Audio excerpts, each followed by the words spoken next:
నంద్యాల జిల్లా శ్రీశైల క్షేత్రంలో మహాశివరాత్రి బ్రహ్మోత్సవాల సందర్భంగా ఆది దంపతులకు భక్తులు సమర్పించిన హుండీ ఆదాయాన్ని గురువారం లెక్కించారు.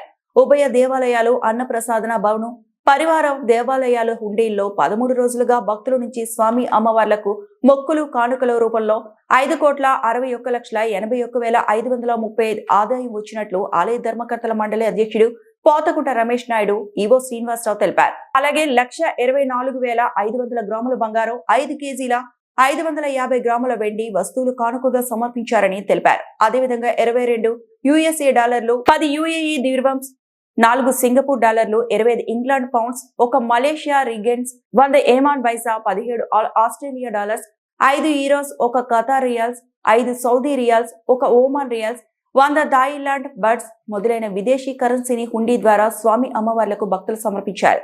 చంద్రావతి కళ్యాణ మండపంలో పటిష్టమైన భద్రతా ఏర్పాట్లతో ఆలయ అధికారుల పర్యవేక్షణలో ఆలయ ప్రధాన విభాగాల అధికారులు, సిబ్బంది, పర్యవేక్షకులు, శివ సేవకులు హుండీ లెక్కింపులో పాల్గొన్నారు.